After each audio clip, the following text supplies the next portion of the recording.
Um, Thank you very much for coming today. I'm absolutely enthused to be here. Big thank you to Continuing Studies at SFU for making this possible, also for inviting me to teach 2 courses in January and February. First time doing that at SFU. Also the first time today I'm giving a talk to such a big crowd. So if ever I speak too fast, or if I mumble, or if you don't understand my German accent, please speak up and I will repeat if necessary. So just a big thank you to John and as well for bringing me here. Today's topic, we have about an hour and 10 minutes to go through around 3,000 years of history, starting in the early parts and ending just 3,000 years later, really just before the birth of Christ. A lot of things to talk about, give you birth of Egyptology, give you a talk about mummification and how that happened and all that. And lastly, I will leave you with some photos of Vancouver's only mummy. So if you have any questions in my talk, if you have an urge to ask me many questions, keep them till the end, and I'll try my best to answer them. But for the now, let's start our survey through ancient Egypt. You can see here on the slide is a lovely picture at the site of Hierakonpolis, where you can possibly witness the most nicest of sunrises ever. So ever you go to Egypt, go to Hierakonpolis. Really great place. So I've given you an outline of what we're talking about. So Egyptology. The birth of modern Egyptology is usually seen after Napoleon's expedition to Egypt. And when Napoleon went in the early parts of the 19th century, he culminated his trip with the publication of Le Description de l'Égypte. That was published in 1815, if I'm not wrong. And around that time also, the script of ancient Egyptian, the hieroglyph script, was deciphered as well. So for the first time in our history of Egyptology, we could actually take a look and get at what Egyptians were saying in their writings. Because up until the end of Egypt, until its discovery again in the 19th century, it all became kind of mingled and cloudy. But the decipherment of the script proved to give us a look into it. This is here just a picture of the Description de l'Égypte. Fantastic stuff. Just a few looks at some of the things that are in there. So that's 200 years ago now. A look at Luxor Temple. So kind of that book also makes it possible for us to see what Luxor Temple must have looked like 200 years ago. Much different to what we would find at Luxor Temple today. There's tons of excavations going around here, so you might not recognize it exactly as such. Same for the Sphinx. You can see here that the sand sort of is around. And the Sphinx already was covered in sand in the time of the New Kingdom, in the reign of Thutmose III. Basically, he had a dream one morning that he has to clear away the sand, and if he would do so, he would become king of Egypt. The Sphinx was built around 1,500 years earlier when Thutmose III had that dream. So you can already imagine the kind of timeline that we're dealing with today as well. This is Jean-François Champollion. Does anybody know him? Probably. He deciphered the hieroglyph script that made it possible for the birth of modern Egyptology. But I'm going to claim, among other scholars too, that this fellow here, Chaim Wasset, is the true founder of Egyptology. He was a son of Ramses II, one of his many sons. He was very prolific in producing sons. Chaim Wasset was from the 13th century BC. He was a high priest of Ptah, and he had his residence at Memphis, which is just near modern Cairo, kind of buried under the sand. And part of Chaim Wasset's program was to uncover all the ancient monuments. So in his time, he ended up sort of uncovering the monuments, clearing the sand away, restoring some buildings. For instance, on the face of a pyramid, he engraved a standard inscription with names and titles of the owners and the name of his father, Ramses II. So here you just have a sandstone statue of Chaim Wasset. It was found at Aswan. It dates to the 19th dynasty, obviously. And he bears standards of Osiris, if we can see them. I think he's holding some here. Let's see. Yeah, okay. So he is sort of regarded as a founder of Egyptology. Very important position that was held in Egyptian society were those by the scribes. The scribes would copy texts and texts and texts, and so the pyramid texts, for instance, they were copied down. Pyramid texts are just a few centuries after the pyramids were built, the Great Pyramids at Giza. That's when the pyramid texts started appearing, and they were copied down over the millenniums. So even in the late period, just before the time of Cleopatra, in a sense, they were still copied. And that's like a time distance of 2,000 years. Just wrap your head around it, 2,000 years. So when Khaim Wasit was there restoring the monuments, he was dealing with structures and buildings that were built around 1,500 years earlier. The pyramids, by that point, were an ancient structure already. Not as ancient as today, obviously, because they were built like 4,500 years ago, give or take a few hundred years. So really amazing stuff. So, and the scribes also, they studied all aspects of the language. The classical language that we know about ancient Egyptian, we call the Middle Egyptian, which kind of existed in the Middle Kingdom, so roughly around 4,000 years ago. And that language sort of stayed in writing anyways in use all the way down to the 5th century BC, so roughly around 1,500 years. But of course, the language didn't stay exactly the same, but it would still be written. It's almost like if we would keep Anglo-Saxon that was spoken, the English was spoken several hundred years ago, if that would still be the language that we communicate today. But it's of course not like that, right? We've got American English and British English, and if they communicate, sometimes we don't understand each other. At least I don't, but So then of course, Egypt would become part of the Byzantine Empire in AD 395, and then after the Arab conquest of Egypt in the mid-7th century AD, the Bible would become the main source. And we could spend an entire day, month, year probably talking about the historical accuracy of the Bible. We're not going to dive into that. It's safe to say that the Bible became one of the main sources for studying ancient Egypt. So, and then the Crusades would begin in the 11th and 13th centuries AD as well. So, but over the course of these centuries, there's a little problem appeared. And Edmund Smeltzer, who is a great Egyptologist, he said, more problematic was the increasing tendency to deny profundity and insight to the Egyptians in contrast with the Greeks.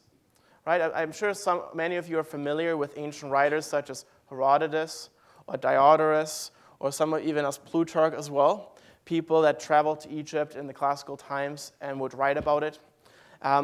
But it's always through the eye of the Greeks, in a way. And of course, Herodotus, we call the father of history. And his stories are always tantalizing because sometimes they're not really true because he loves to exaggerate. So we kind of gain an aspect of ancient Egypt through the eyes of these writers.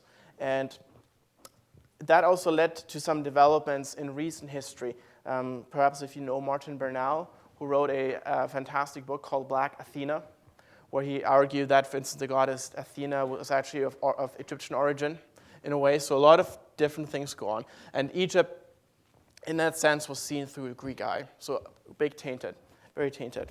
So, and again, it's still testament to the modern world, because a lot of the things that we take for granted in our modern world, we kind of owe to the ancient Greeks and ancient Romans. And their influence sort of trickled through the times. So, but as I said earlier, the beginnings of Egyptology were usually associated with Napoleon.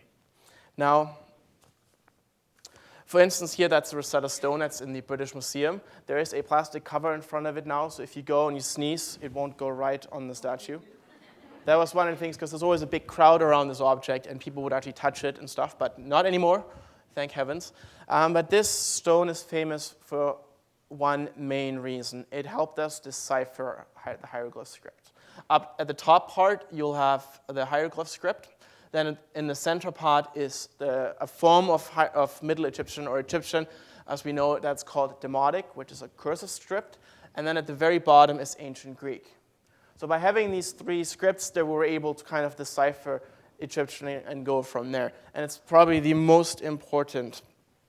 It's the most important of the objects that he's found. But is this the true beginning of Egyptology? No, because I told you earlier that Khaim Wasit is the true one, right? Of course. So there we go. So there's Khaim Wasit again. So he's the true founder of Egyptology, whereas most modern Egyptologists regard the discovery of the Rosetta Stone and the Decipherment hieroglyphs as the true part of Egyptology. Not true, though. Khaim Wasit started 3,000 something years ago. Okay? The interesting thing also to notice about the classical authors is the influence that they had upon each other. For instance, Herodotus and Diodorus. Diodorus, for instance, wrote some pieces, and he kind of, he kind of didn't write bad things about Herodotus, but kind of wrote that Herodotus isn't on the right track. So it's this stereotype that these writers propound that's still common today. So, for instance, for the hieroglyphs, they were always regarded in an esoteric light. Always this sort of mysterious, esoteric thing that we don't understand. It must be something to do with ritual, with religion, and those things. But when it was deciphered, well, we learned the truth. So, this is Herodotus, a bust of his. That's in the Metropolitan Museum in New York. And we also want to talk about archaeology. That's a discipline that came into full swing in the 19th century, and it really challenged the status quo.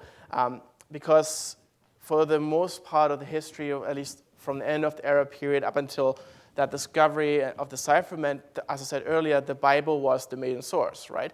Here comes along archaeology, which actually studies the material record, the material history of objects. And that's sort of what we call it, the scientific approach to Egyptology. And it challenged the Bible for new reasons. Some people said that this new method was seen as impious, because how dare one challenge the word of God, right? That's why I said earlier we can spend a year at least to study the Bible, because it's really important. But how dare you challenge the word of God in the Bible? But the new method first started out to corroborate what is said in the Bible. It wasn't just about proving that the Bible is wrong or not. That's not the most intriguing part, but the best part was that it's trying to corroborate what we know happened in the Bible, and if that has any aspect and truth in archaeology. So, for instance, when we look at, sorry, this is too fancy, I know. When we look at the instructions of Amenhotep, they were regarded those as a source for the book of the Proverbs, right? The Proverbs are a book called collections of mainly sayings and phrases.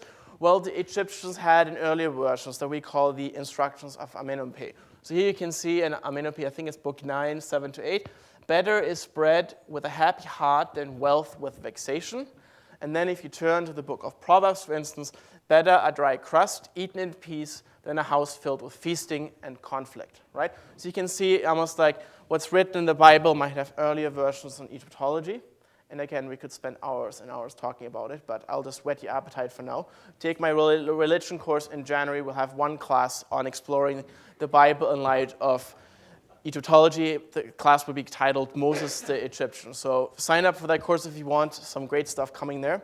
But keep in mind that not necessarily everything that the Bible says is wrong. We can corroborate a lot of things in archaeology, and that's not my intention. But here you can see a clear link, a clear connection between the Bible and for instance, here the instructions of Amenhotep.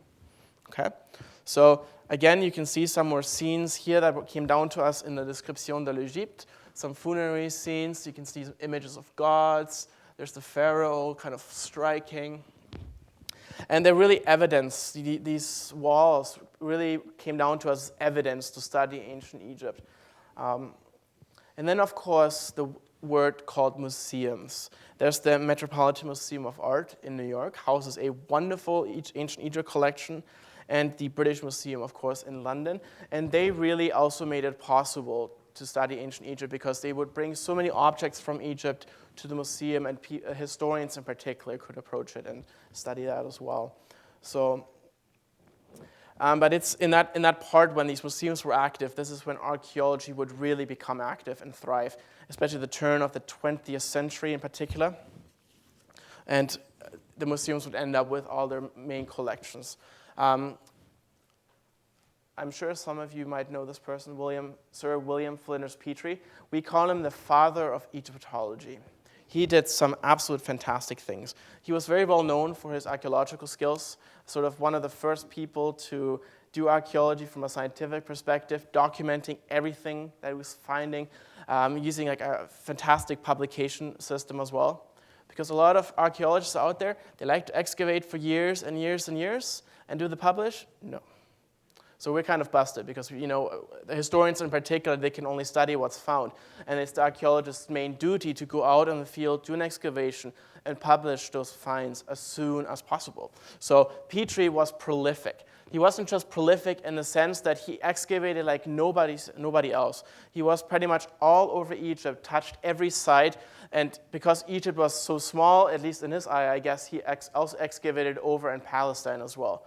So prolific archaeologist, and to him we owe so much. For instance, a type of dating system that he devised called seriation. Because Egypt, when you go to a site there, you can walk across the sand, and you have to be careful not to trap onto any pottery sherds. You would literally walk and break things, and that's okay. Well, not really, but it is anyways. But because there's so much pottery that he found at every site, he was able to distinguish the changing nature of shapes and sizes over the years. And so by looking at one particular site that had a great typology, he devised a sort of a system to date pottery into time-wise. Not, of course, absolute dating, but you could at least get an idea whether this pot was from the Old Kingdom, perhaps, or whether it's a bit later on. And that's one of the things that we still use today. So really great things. And for my own personal interest in this gentleman, we can also call him the father of prehistory. Because up until the time of Petrie, Egyptologists back then always regarded to study the Old Kingdom, Middle Kingdom, and New Kingdom, the pyramids, the tombs, and all this in great detail, but they forgot about the prehistory. So Petrie excavated at several sites, and through his excavations were able to gain a good picture about how Egypt was unified. He got a picture of sort of how Egyptian writing developed, how art developed, and architecture. We owe a lot to him. And since 100 years ago, the prehistory of Egypt has become much clearer, but it's still sort of in the shadow of the dynastic period. So really fantastic. Now, of course, any talk on archaeology, you need two things, a chronology and a map. So let's talk chronology briefly. The pre-dynastic period is what I referred to earlier as the prehistory, and that sort of starts in 5,300 to 3000 BC. They're just sort of approximate dates, give or take a few hundred years. Then we have the early dynastic period, and it's in those two periods that the nature of ancient Egypt develops. What I just mentioned, the architecture, that palace architecture with the niches, for instance, they have the precursors in the pre-dynastic period.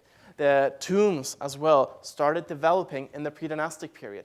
The language was written on little labels, developed in the pre-dynastic period. So all these exciting things that we take later for granted in the dynastic age developed in these two here. And really here, the early dynastic period ends just before the construction of the first pyramids, when we find ourselves in the Old Kingdom. That's the first time that Egypt's actually fully unified, a true bureaucratic state, and it lasted for around, give or take, maybe 400 or 500 years. After which point, central authority would become abolished. Egypt would fall into little regions where little governors would control the land, and it would be like this for 100 years until the inception of the Middle Kingdom, when King Mentuhotep II conquered the north again, unified Egypt, and we have the Middle Kingdom. And in the survey we'll do later, we'll take a look at 3 sites, and you'll see what Egypt looked like in these different periods. Second intermediate period, Egypt again loses central authority, but this time the northern part is controlled by what we call the Hyksos. We're still not sure whether they are people from outside of Egypt or whether they are just a people that's within Egypt. But they control the north, and then the true Egyptian part is in the south, it's Thebes. And then we have the New Kingdom again, when the southern part rises up again and unifies Egypt. And it's at that time, really, that Egypt is at its greatest height. We talk about words that are laden with tons of connotations, like empire, right? Egypt has an empire in the New Kingdom, at least, quotation mark. So Crete is far out east as well. You also have to think that Egypt is not a culture of isolation at all. Tradition has it that ancient Egypt is regarded the land with the Nile and then the floodplain and the desert, and that there's no influence from the outside. Well, we couldn't be more wrong. Egypt is a culture that was part of the global stage already in the ancient world. Trade was already happening from the earliest times, you'll see in a moment as well. So some really things that we take for granted now. So then same thing happens again. Third Immediate Period, central power is abolished when we find ourselves in that period. And then some exciting, we can spend tons of time talking about this. I'll just give you a brief history outline. And then the Late Period, some Persian invasions. If you know the date 332, that's when Alexander comes and conquers Egypt. And that's sort of, for most Egyptologists, that's when the history of Egypt ends, and they don't know anything after. So Cleopatra is around in 40 BC, right? So that's 300 years up until the end of the Late Period. And what follows after the Late Period is the Greco-Roman period. So I like to study the whole aspect. Some people end a course on ancient Egypt, Egyptian history. They end that at the end of the New Kingdom, but some truly remarkable work has been done over the last 100 years in that field as well. Because traditionally, Egyptologists like to just concentrate on the Old Kingdom all the way down to the end of the New Kingdom, and that was their history, right? But what I just told you today earlier, the prehistory's got some exciting things, and this part of the history as well. So you can see that 5,000 years of culture, of pretty much the same culture when you look at the temples, when you look at tombs. It really just seems that there's one culture that's existed all the way down from the pre-dynastic period all the way to the end of the Greco-Roman period. So where are we, Egypt? So map of Google Earth. Modern Egypt as we have it today, sort of kind of square looking. The Red Sea on the right, and then the Mediterranean up north. And you can see how the Nile floats up, from southern to the north. And on either side, you got a little bit of green stretch. And that was the main reason why Egypt was so dominant in the ancient world, is because the Nile brought with it every year the flood. So every year, pretty much around the same time, the Nile would flood its banks, bring with it that really fertile soil, the silt from the southern parts of Africa, and that would really help with the agriculture. And then in particular, the delta as well, you can see how green that is here. And that's really where it's difficult to actually find sites because they're all under the water table as well. So in terms of preservation, in Egypt, the tombs were always built on the sand aspect because the floodplain was where people lived. And so it preserved it over time. But we are only going to focus for our survey up in Upper Egypt being the part known as modern Luxor and modern Aswan. And the modern border is just right down here. So Aswan's really the southernmost city in ancient Egypt. And Luxor is the city for ancient Thebes. Okay? Luxor is just the modern name. So we'll concentrate ourselves on 3 sites, in particular the site of Hierakonpolis, which is found just in the center here. We'll then travel southward to Aswan, and we'll look at the tombs of the nobles to kind of get a look at how these provincial, regional governors called nomarchs, what they were up to. And then we'll finish that brief survey at the mortuary temple of Hatshepsut up in Luxor. And I'm going to try not to get too stuck here because I want to show you the best part of all, mummification in the end. So Hierakonpolis. It is one of the largest pre-dynastic sites in Egypt. I had the pleasure there of excavating there 5 to 6 years ago, and I truly saw how magnificent that site is. You'll see some pictures in a second. It's the cult center of the god Horus, and Horus is that god of kingship, the god of the sky, usually represented as a falcon, and that's also where we have the name of the city. Hierakon means falcon in ancient Greek, and polis means city, right? So it's the city of the falcon, and the falcon is the god Horus. It was a regional center of power during the pre-dynastic period. So that site already exhibited early signs of architecture, early signs of language, early signs of religion as well. So some truly remarkable things. It's really fantastic. And the site contains several elements of later pharaonic culture and civilization, just the things I talked about, precursors, if you will. Here, for instance, you see the Nama palette. Anybody know what that is? Of course you do. It's in the Cairo Museum in Cairo. First thing, when you go into the museum, you'll see that right there. It's about maybe this high from here, maybe this high. And if you go to Toronto as well, to the Royal Ontario Museum, they got a replica of this here. Most important find of Hierakonpolis, if not the pre-dynastic, it shows King Nama here in the typical prose of smiting the enemy. And that motif here became standard in later iconography. And when you go to temples around Egypt, you can see this symbol, this motif on the walls. So this you can still see 3,000 or 4,000 years later. So it stays in use. So here basically Nama is smiting, he's holding a foreigner, at least some say, or a northerner, someone from the northern parts, from the delta. He's holding him in the hand and smiting with a mace. And you can see here he's also wearing the crown of Upper Egypt. That's the area around Hierakonpolis. And you can see up here also, you can see his name written in this little enclosure we call a serech, which was, architecturally speaking, just a depiction of the palace. And you can see some early writing. So you can see a catfish and then a chisel. And translated, his name means something like the striking catfish. Right? So there's some belligerent nature to his name already. But some early writing. Here there's a sandal bearer. He carries sandals.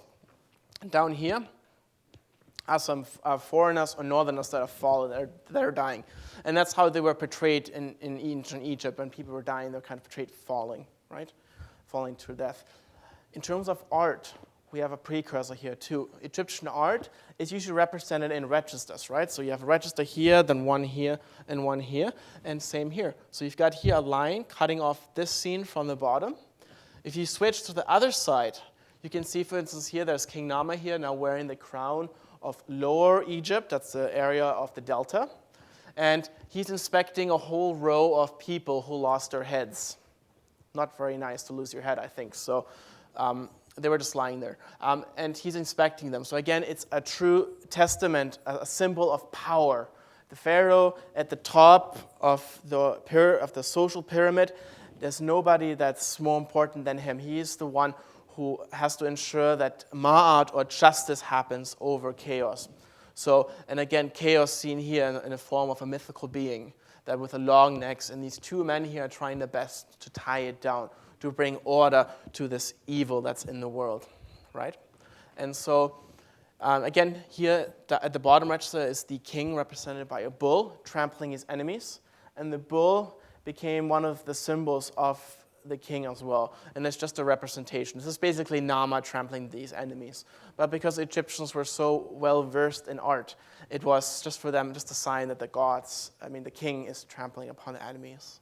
So already at this time period, we have all these precursors. But the most important part to remember too is that some scholars regard this palette as a historical narrative, that actually here King Narmer conquered the south, the delta, and unified Egypt based on this palette, right? Because here's holding someone from the south. You can see here the god Horus pulling the tongue of another foreigner with some papyrus plants, or lotus, always mix them up. But that's a plant usually commonly associated with the delta. So the question here is, does the palette, does it actually depict a true historical event? Did Nama indeed go up north and conquer Egypt? Well, we're not so sure about that. We can't say for certain.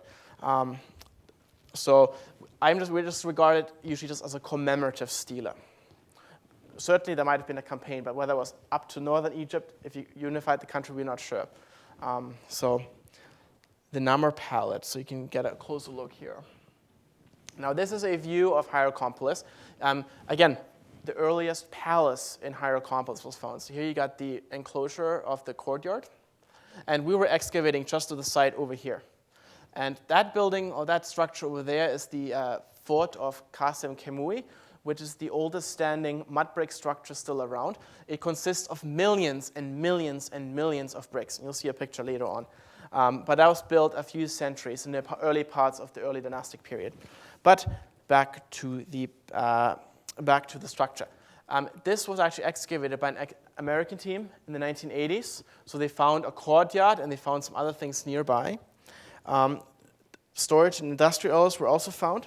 And the temple in ancient Egypt was the focus of the economy because it was a distribution center.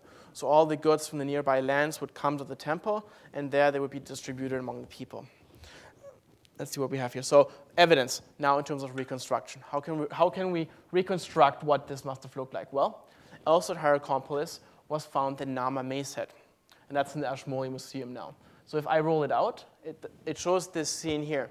So here you've got King Nama now with the crown of Lower Egypt. He's sitting on a sort of platform, a dais, and in front of him, you got the registers of art, right? So at the top registers, individuals are bearing standards, and they bring that to the king. And the second one, you can see a gentleman sitting here enclosed on, and what do you call it, a litter, I think, not the cat litter, but one you carry.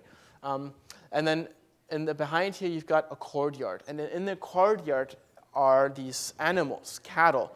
And in the excavation in the 80s, they actually found cattle bones in that earlier aforementioned courtyard, right?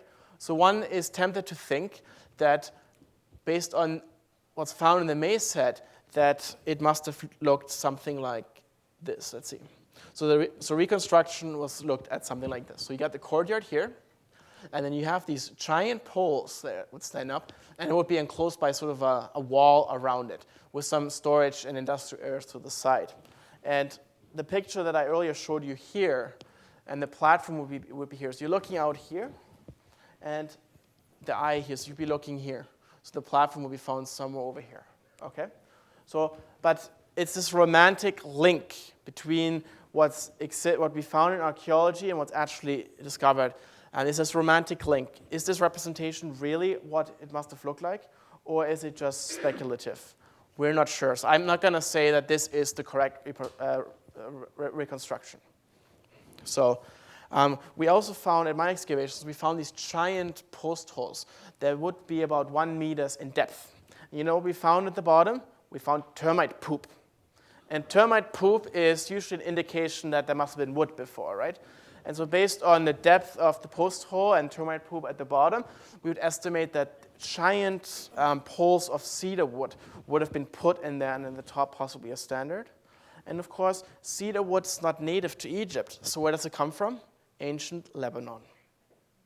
So already at this early time, in the pre-dynastic period, they already traded for cedar wood as far away as the Levant, Lebanon. Again, a testament that Egypt was always part of the global stage. It was never, ever, ever, ever isolated. So, and then of course the fort. The fort, as I said earlier, is the oldest standing mud brick structure from the ancient world, and constructed of millions and millions of mud bricks. And you can see a detail here, so what it looks like. So there's been a lot of restoration work that's been done over the years in Hierakonpolis, but because they're so frail, these mud bricks, they have to keep adding sections of walls because they would just fall down. But you can see how big it is. I mean, if I would stand here, the wall would go as high as the ceiling here. So a huge structure. Again, it was in the early part of Egyptian history, and it really inspired later buildings and structures. Even the building here, even it included links to the Near East, because the architecture here had this kind of niche structure, kind of like when you look at the reconstruction, like here, had a kind of niche sort of around it, like the buildings had these niches, and that's a link with the Near East, where it was very common already at that time that this architecture existed. So links with the Near East already from an early age. Okay, now that you guys have gotten a look at what a site must have looked like in the pre-dynastic, we're going to skip the age of the pyramids. We're going to go to the first intermediate period, beginning of the Middle Kingdom, and we'll travel down to south to Aswan. Aswan is Egypt's southernmost city. In the modern, today, it is the departure point for flights to Abu Simbel. So maybe I think a flight would be about an hour to hour and a half from Aswan. So you would travel there and then go to that fantastic temple. Near modern Aswan, there's the Aswan Dam. That's at the northernmost point of Lake Nasser that was built in the 1960s. Let's see what else we have here. And it's also the first cataract of the Nile. The Nile has about 6 cataracts, and it's basically a cataract is a bunch of rocks that really impede transport in the Nile. And so it's not very easy to navigate through it. And so Aswan is really strategically placed. Here's a view. So I was standing here on the western side of the Nile, looking over to modern Aswan. And Aswan also has an island in the middle that we pronounce Elephantine.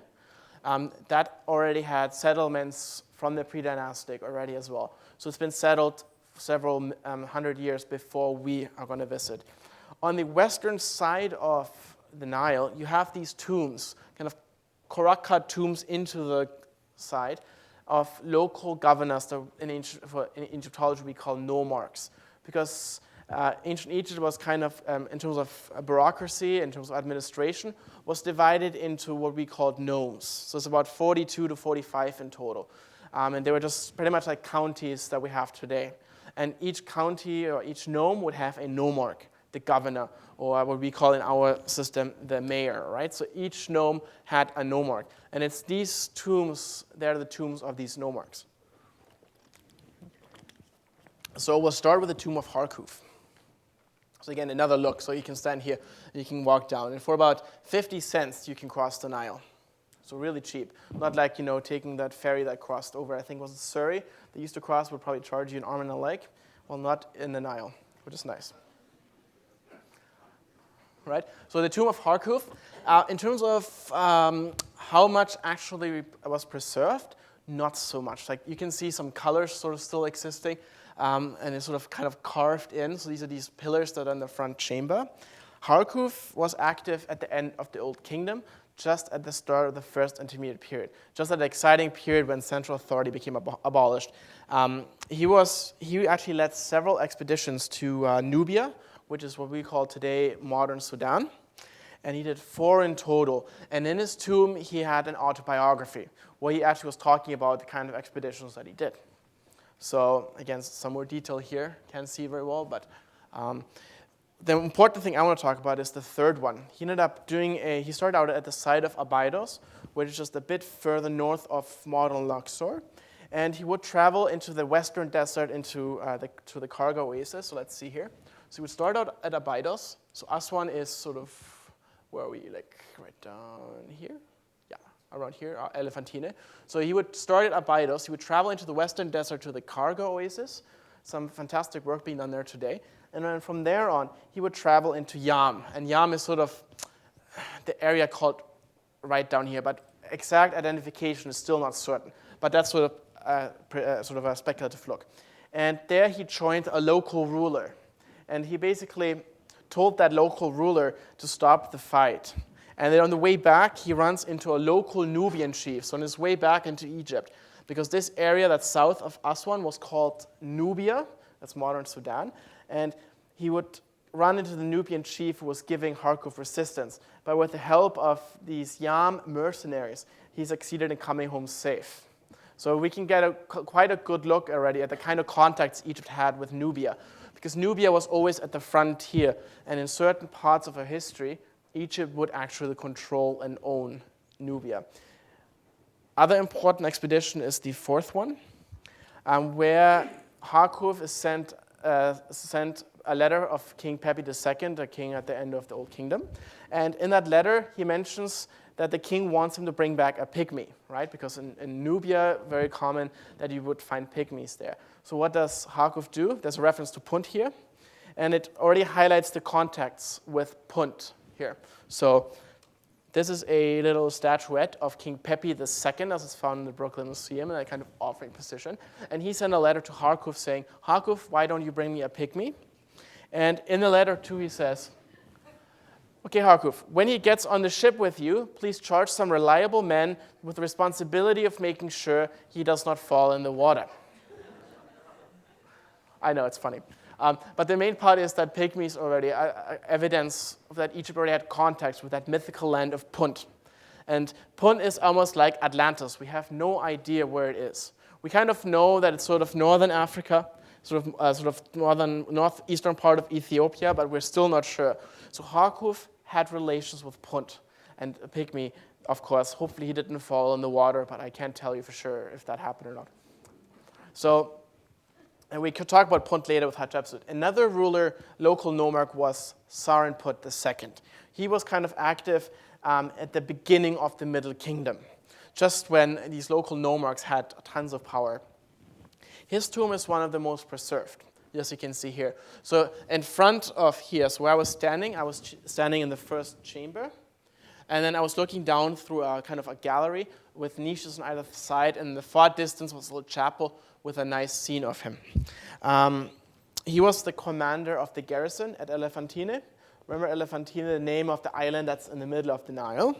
And that scene here that we take a look. So here you can see a mummy-formed statue of Sarenput, and it had an inscription that runs down along here. Again, unfortunately, with the color of the screen, I can't show you what it looks like exactly, but take my word for it.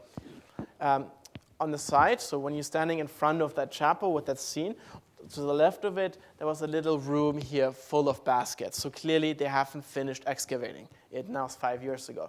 Kind of getting a look that's how they do things there. But now here, the most important part is this scene here. It basically shows Sarnput on the left with a table of offerings, and in front of him, I think, is an attendant or his son who's giving him offerings in the afterlife. And you can see here already the lovely decoration of hieroglyphs. And I think there's one student of one of my hieroglyphs class earlier, so she would be able to read what the name of the king is here. But because at that point in time, Egypt was still in the process of being unified again, the local nomarch had a lot of power. And how did he show his power? Well, by here, unfortunately, my PowerPoint didn't do the animation. But basically, you can see a close-up of King Amenemhet II's name, Nub Kaure, is his Egyptian name. And that cartouche here usually encloses a royal name. But we're not talking about Amenemhet II, no, because the cartouche followed Sarnput's name in the beginning. And that would be written here, but because my animation didn't work, yeah, just take my word for it. So it would show it'd be Sarnput II and then the name of the king. But it's not the name of the king, this is the whole name of Sarnput II. So the important part to note is here, how dare this fellow use a royal name? Well, it just is a testament to how powerful he was back then. Because he was able to decorate his tomb with so many riches, with lovely artwork on the side and scenes. And by using the name of the king, he really gives himself much more power in the region. Okay? So, again, nearby the scenes, you can also see, if you go, you can see his wife and some priestesses as well. And also other family members are depicted. One of the intriguing things, in particular to the study of art, is that the style of painting and the hieroglyphs that you can see here kind of harkens back to the end of the Old Kingdom. So some people speculate that the same artist that worked on Harku's tomb might have been working on the tomb of Sarnput, or at least his descendants. So you can already see again here that the art doesn't really change that dramatically over the centuries, so that at least the same family of artists would be working on the same tomb. And this is exciting, I think, because we always regard Egypt as a culture of tradition, as a culture that doesn't change, right? The pyramids with the artwork there, and still several thousand years later, nothing's changed in a way. Well, that's not true at all, because things do change. As you know, if we talk about the king Akhenaten, him instituting a new religion of the Aten sun disk and possible evidence of monotheism, so Egyptians do change if required, but they don't like change. So, we've had a look now at the nomarchs, the local governors. But what about the kings? Well, let's travel to the mortuary temple of Queen Hatshepsut in ancient Thebes, modern Luxor. Basically, Hatshepsut was the wife of Thutmose II, but he passed away quite early. So Thutmose III ended up being crowned king, but because he was still very young, his mother, Hatshepsut, ended up taking over and reign until he became older. So during her reign, Egypt had an extensive building program all around the country, as well as the military campaigns. But she's best remembered for what we're going to talk about in a second. She's also usually dressed and depicted in the same way that Thutmose III would be depicted. So sometimes it's very difficult to tell these two apart, because Hatshepsut doesn't depict herself as a female king all the time. She would also be very close in style to Thutmose III. Very difficult. And Thutmose III had a lot of things to say about that. Later on, we'll talk about what he had to say. But she would become sole ruler. It's not the first time that Egypt had a female ruler. In the Old Kingdom already, and I think the second or third dynasty, Egypt already had a queen back then as well. So not new to Egypt. Okay. So the mortuary temple is located on the western side of the Nile in Luxor. You'll see a picture here. So here again, it's what the area is called Deir el Bahri, and it's kind of cut into the cliff. So you can see the edge of the cliff with the mountain at the top. And behind that cliff is the famous area known as the Valley of the Kings, where all the kings of the New Kingdom would be buried. So this is a whole funerary whole mortuary complex that just stretches miles. Hers is kind of cut against here, and that's hers right there. You can see a sort of remnant of an earlier temple. That's the mortuary temple of Mentuhotep II, the founder of the Middle Kingdom, that person who came along and unified Egypt to start the Middle Kingdom. So she kind of hearkened back to him by kind of following, sort of in style, following that. It was kind of built 2 terraces with an extensive front courtyard. And so let's see what some pictures. So here, again, you can take a look from the temple looking out towards the Nile. So you can see here, this is all desert, and then down there you can see some green area, and that's where the Nile would flow. So the Nile flows right, and there's the floodplain on either side, and then on the sandy area, the desert, is where they would build these mortuary temples. Okay, so again, that's closer look of mortuary temple of Mentuhotep II. And because Thutmose III would take over after his mother, he couldn't just let his mom have the entire temple. So what did he do? He built a little temple, just kind of tried to fit it in between the two. So when you go today, you can see some remnants of it. It's sort of just stumbled in here. Not much survives, unfortunately. But you can see we've got 2 terraces. You walk up the first terrace here, you can walk up a second, and then on the left and on the right, there's scenes. Inside is... where are we here? So inside is where we have these 2 scenes that we're going to look at in a second.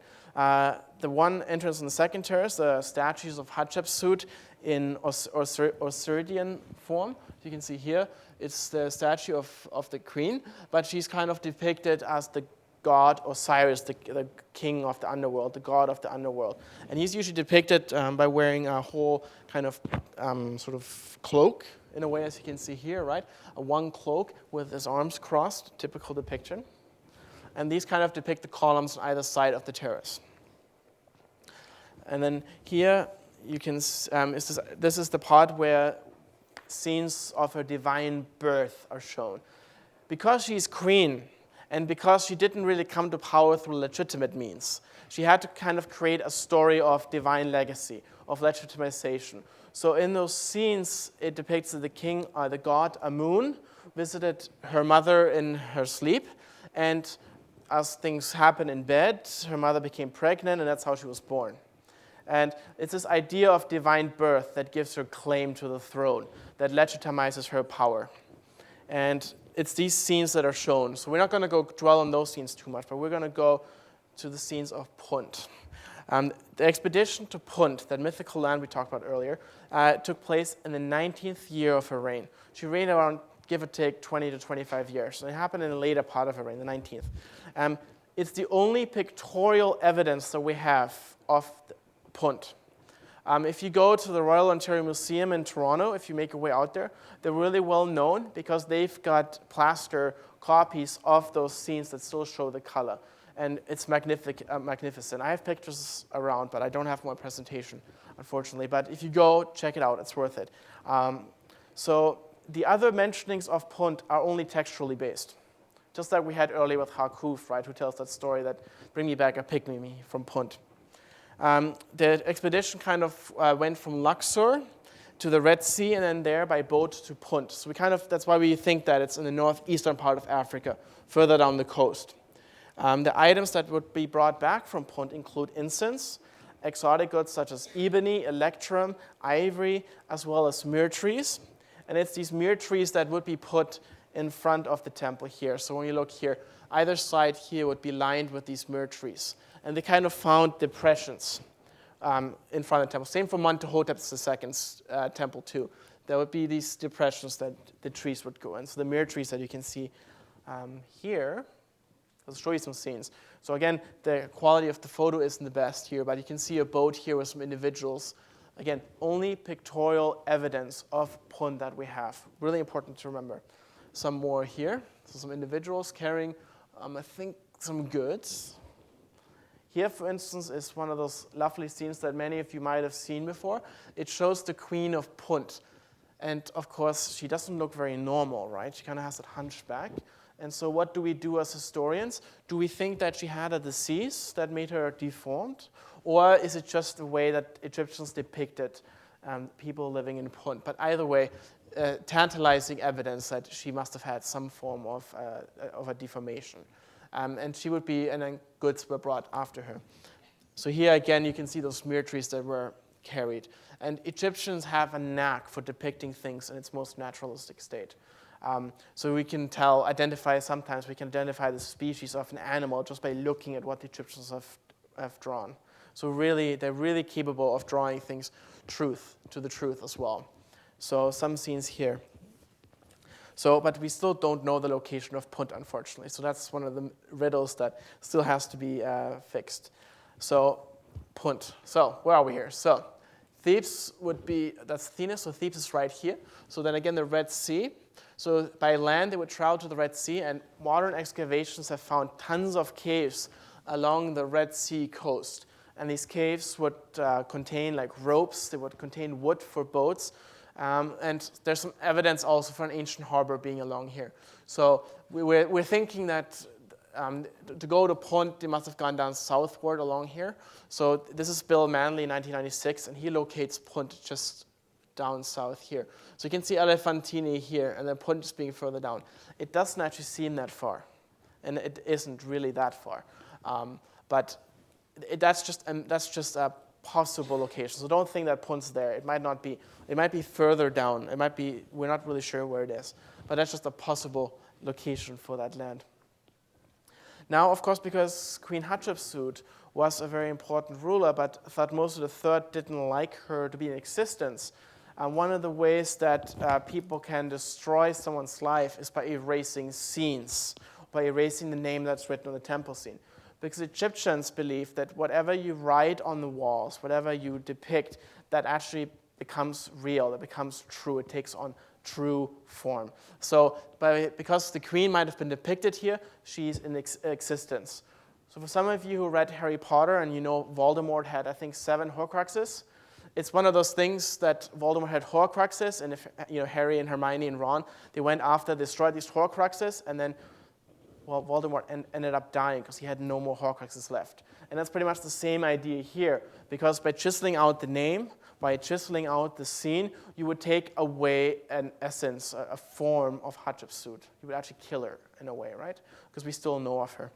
So Thutmose III was very prolific in erasing her. So tons of monuments that we think are actually Hatshepsut, but because they're chiseled out and he put his own name there, it makes it very difficult to identify it as Hatshepsut.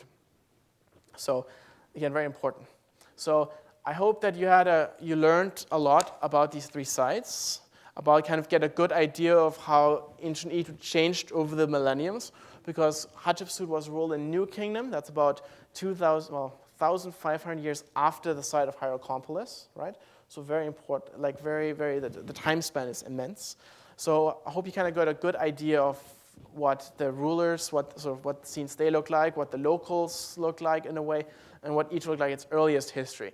And because we still have some time, because I didn't get held up by myself, we can now talk about mummification, right? Because it does say crocodiles, mummies, and ancient Egypt. So I have to talk about crocodiles and mummies. But let me just grab a bottle of water so I can keep talking, otherwise it'll... And that's actually, mummification is one of the main things that draws people to ancient Egypt. I ended up volunteering in the Manchester Museum while doing my MA, and talking there with the curator, she said that mummies and coffins are the best sellers at the gift shop. So if you have been to the King Tut exhibit down in Seattle, the Pacific Science Center, or if you've traveled to Los Angeles to go look at Cleopatra's exhibit too, you realize that there's hardly any coffins or mummies there, unfortunately. So clearly the gift shop isn't making any money.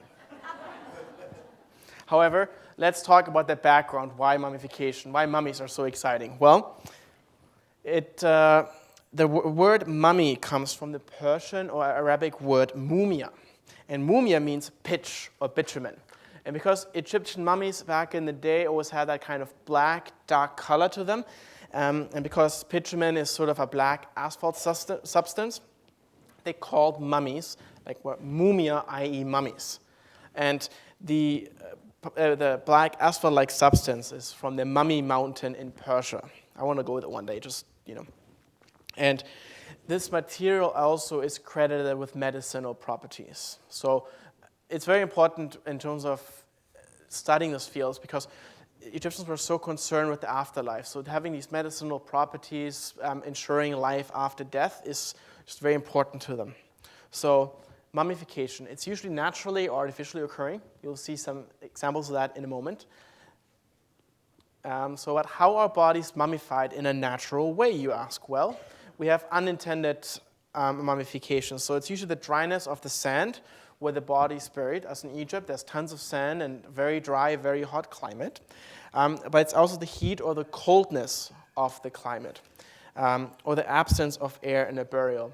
Egypt is absolutely well known because the objects, artifacts, human remains just are preserved throughout the millenniums. And that's one of the fantastic things about Egypt, that things preserve so nicely. But there's just a few reasons here about how are they mummified in a natural way.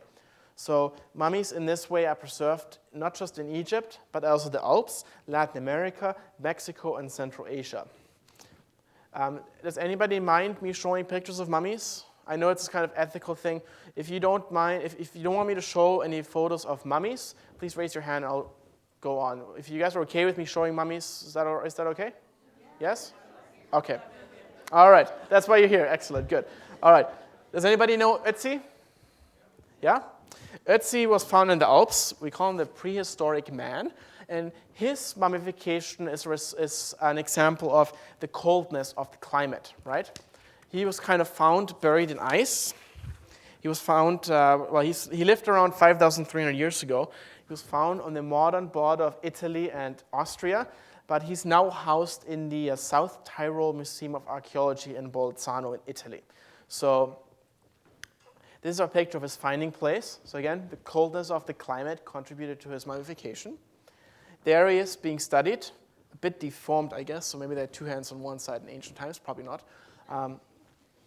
There's a reconstruction of what he might have looked like. Again, take that with a grain of salt. Reconstructions are very, very, very dangerous because you can get misled very quickly because we obviously don't know. I mean, we have DNA that we can do nowadays and those kind of things, but they're still extremely conjectural. So I just wanted to show you what he might have looked like because he was actually found with several objects with him because he kind of died and up there, I don't think it was a burial because he was, still wearing his clothes and all that and things. So 5,003 years ago, that's an example of mummification through the cold climate. Here we have a mummy that was found in Australia. The mummy was found in extremely contracted position. So just to kind of show you that mummification is not just something associated with Egypt. It also happened around other cultures. But as things is, Egypt is the most well-known examples, I guess. So in the early parts of, if we're talking about in terms of burial customs, how did Egypt, when they died, how were they buried? Well, in the time of the pre-dynastic period, around 3400 BC, you can see this image that's a reconstruction of a pre-dynastic burial that's in the British Museum in London. You can see here that the individual is kind of lying in a fetal position, kind of contracted, and that there are these pots that are kind of buried around it. And that's one of the earliest examples that we have of burials. The problem in the pre-dynastic period is there's not really, in many instances, we can't tell whether this was a rich individual or whether he was a person of high status. We can't tell at that period, not yet for full. But we get early examples of the offerings, okay? So let's see here. So in terms of development of tombs, the appearance of tombs changed over time, right? So this really necessitated a different approach to the preservation of bodies. For instance, here in the early dynastic period at the site of Abydos, that you already heard about earlier, this is tomb UJ. In that tomb were found tons of wine jars containing wine. Of course, wine doesn't grow in Egypt. The wine that was found there was actually found with testing to be from Palestine. So again, in that early time period, Egypt already had links with Palestine, already had relations. So again, part of the global stage. So tomb UJ at Abydos. And that's a precursor of a tomb. So they were just pretty much, it was basically just kind of like a floor structure with different chambers, but no doorways, because in the afterlife, the Egyptian spirit, the Ka life force, would be able to travel through the little slits that they had in the excavation. Let's see if I'm right. Yeah, you can see these little slits here, right? So that would allow the life force to pass through in the afterlife. Because, once you die, your body doesn't move anymore, but your life force will go and travel through. So that's at the early dynastic period. Then we go to the third dynasty, Step Pyramid of Djoser, right? One of the earliest stone building of Egypt. And that started really because Egyptians, just 100 or 150 years earlier, their tombs went from Abydos, which was just buried, just simple. They put a step or a bench up top, what we call mastaba tombs. So it's basically just the burial was underground, and on top of the earth was this bench that we called mastabas. Well, Djoser didn't just like to have one bench. He liked 1, 2, 3, 4, 5, 6 benches. So a large one, and they would get smaller to the top. So what we call a step pyramid, third dynasty. Then a dynasty later, of course, you get the true form of the pyramid, right? So that was, again, the core structure. They are thinking that it's mastabas all the way to the top with a kind of limestone casing on the outside. Of course, the limestone only is preserved, I think, on one of the pyramids, was later integrated into modern Cairo. But that's the development in the Old Kingdom. So, and it's the culmination of the true pyramid. Of course, so as the natural factors of mummifications really don't apply in the setting, right? Because underground, you have great, got the dryness of the climate and that so forth. Let's see what the religious beliefs have to say. Anne Rosalie David, she's a fantastic Egyptologist at University of Manchester in the UK. She says religious beliefs, however, required that the body should be preserved as completely as possible so that the deceased owner's ka could return to the tomb and recognize it, re-enter it, and thus gain spiritual sustenance from the food offerings placed at the tomb. So again, it's very important for the Egyptians to start preserving their bodies, right? And mummification really started out in the early parts of the Old Kingdom.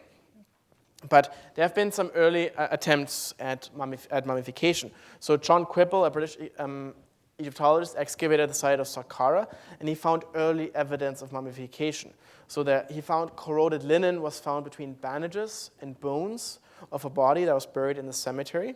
And there's also the possible evidence for the existence of natron. Natron is a kind of salt that helped in the desiccation of the bodies. So there's already evidence for that agent, the drying agent natron used. So natron would later become the main ingredient used in mummification, in particular the desiccation of the body, right?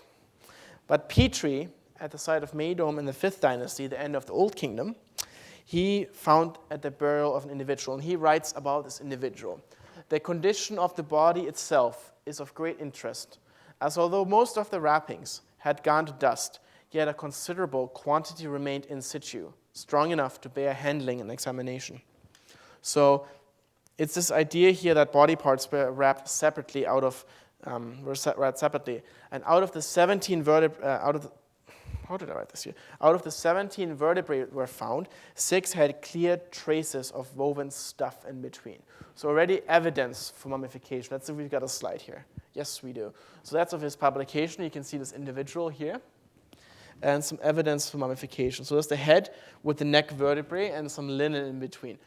Sorry about the quality of the photograph. Just take my word for it. There's the head here with the neck vertebrae, and then you had the linen around it. So some evidence for mummification at that early point in time. So, for instance, the head and the part of the neck were still attached, and he was able to restore the original form based on that, because I guess the head was preserved so well that he was able to restore it. However, there's still only scant evidence for beginnings of mummification. We still do not fully understand 100% conclusively how people were mummified.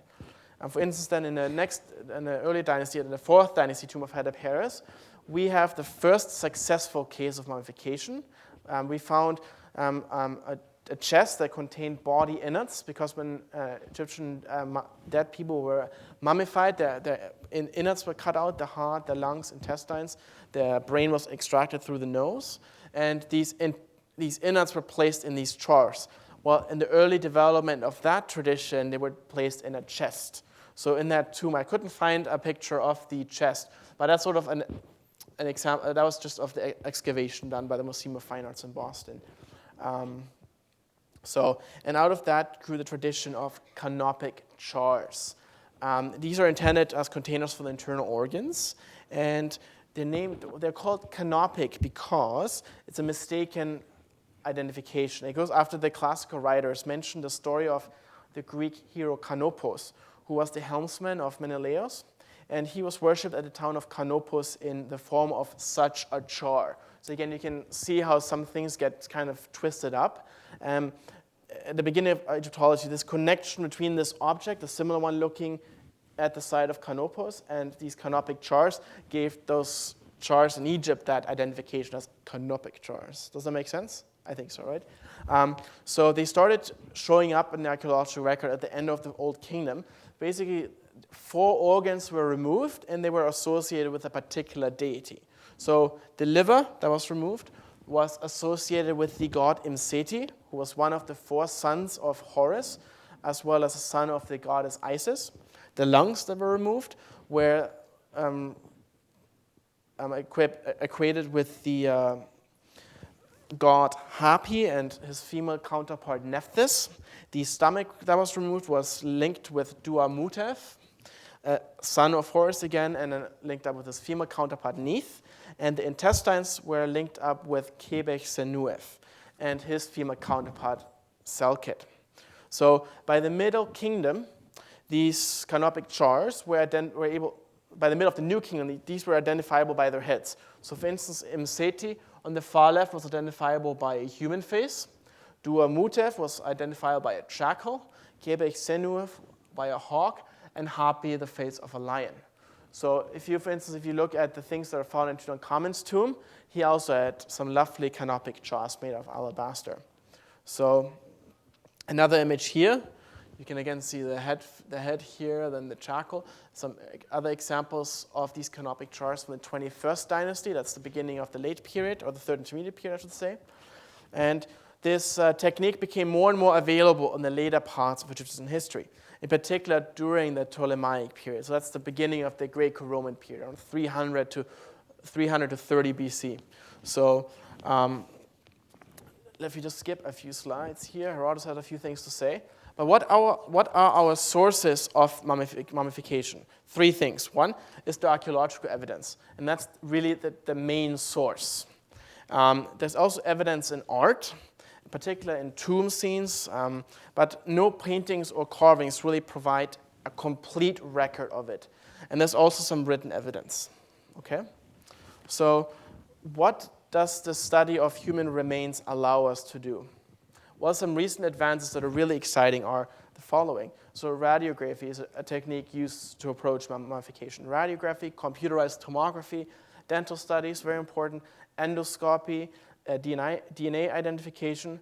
Also, improvements in preservation and conservation have been one of the recent advances in mummification. Some really exciting things regard the DNA identification. There's been some fantastic work done that's called superseded paleoserology. Again, my German accent makes pronouncing these kind of words very difficult, apologies. But it's the study of ancient man or ancient mankind by blood groups. So it really examines these individual familiar relationships. And based on these kind of studies, we can infer some things about the origins and migrations of ancient populations. Maybe track bacterial, fungal, viral, and parasite DNA, sort of as cause of ancients of disease.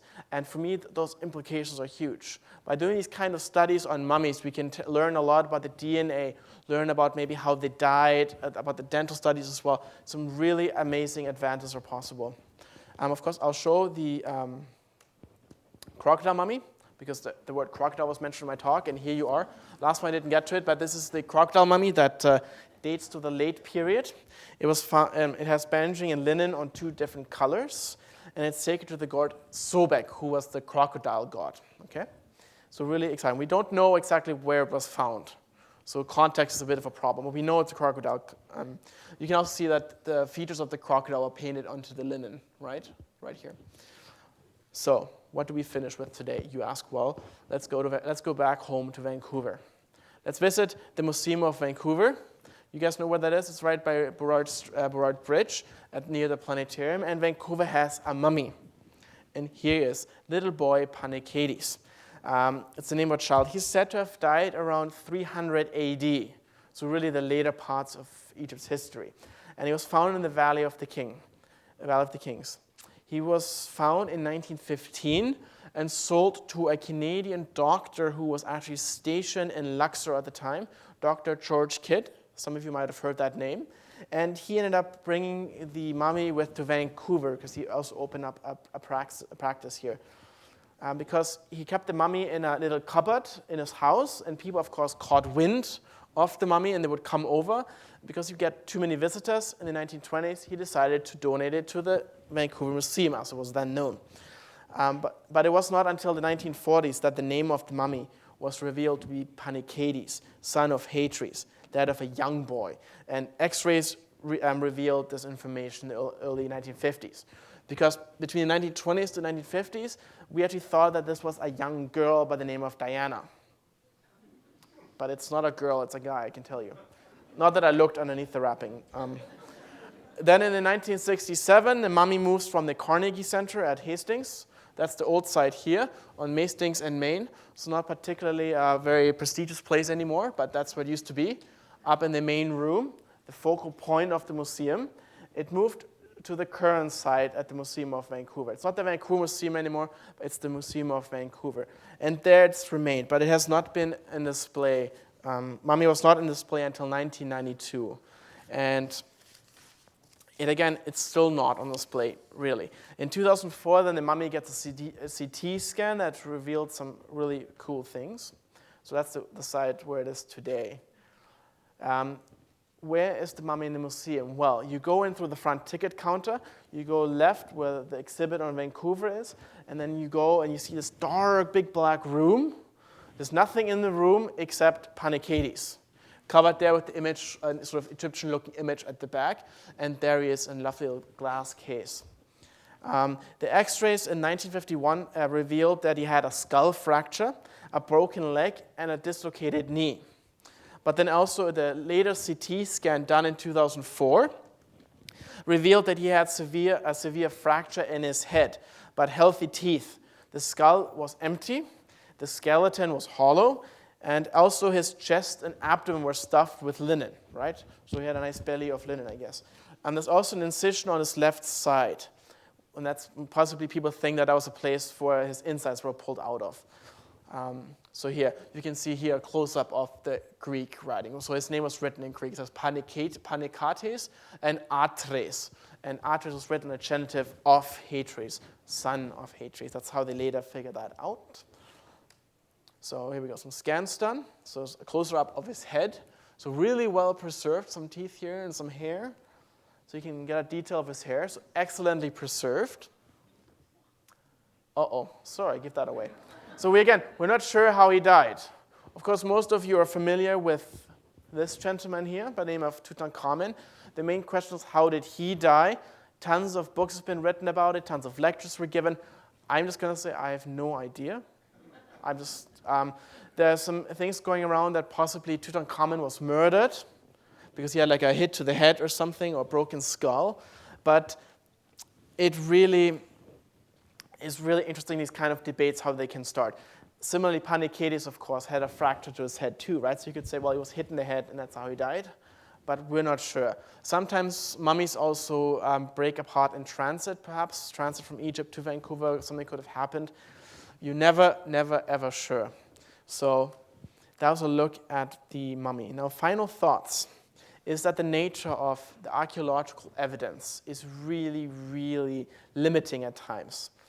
Because sometimes we want to learn more, but the evidence doesn't allow it, so we're really handicapped by it, and some people don't really regard the archaeological evidence too much, and they just keep writing anyways. It's also the problem of the missing Nile flood, and that's a problem that will come and haunt Egypt over the next few decades.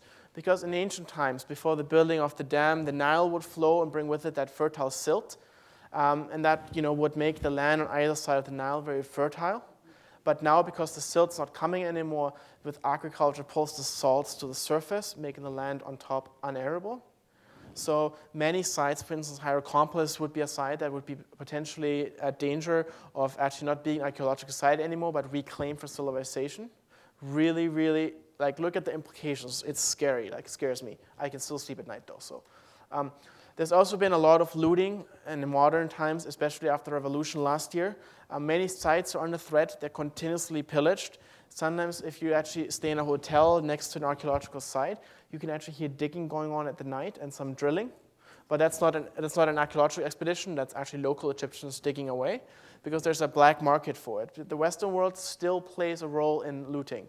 So some museums, possibly some private collectors, they still buy things off the antiquities market. It's really unfortunate, but that's just how it is. So a story went out, I think a year or two ago. This funerary master was at the St. Louis Art Museum of Ka Nefer Nefer. The Egyptians wanted it back, but I think a recent law case decided that it can remain at St. Louis, because this mask was apparently came out of Egypt illegally. So you're not allowed to take anything out of Egypt since the early 1970s. Nothing is allowed out. So this one seems to have made its way out after the 70s, and somehow the St. Louis Art Museum got a hold of it. So really, really, there's a lot of dangerous things still happening. In terms of, that really concludes my talk, but in terms of getting in touch, you can go look up my website at thomasgreiner.com. I have a blog dedicated to ancient Egypt in Vancouver, where I write about lectures, about exhibits, about general things happening in the Vancouver area. You can also find me on Twitter, for those of you up to date with this, at Greiner. There's also an awesome little thing in town that John was mentioning earlier, is the Society for the Study of Egyptian Antiquities, the Vancouver chapter, of which I am president, and we generally host events about on a monthly basis on lectures dedicated to ancient Egypt. In end of February, actually, we have a Senate game night coming. Senate is an ancient game that survived us from ancient Egypt, and we will be playing that in end of February. And we're also absolutely excited to be joining forces with SFU Continuing Studies and organizing that talk in early February on modern Egypt. So coming out for that, there's a lot of exciting stuff. Thank you to SFU Continuing Studies for this opportunity, as well as Liam Cooney, who was originally supposed to speak in April, but he kind of made all this possible. Also, thank you to the Museum of Vancouver and the Hierakonpolis petition to let me use the photos here in this presentation. So thank you very much for being an amazing audience. And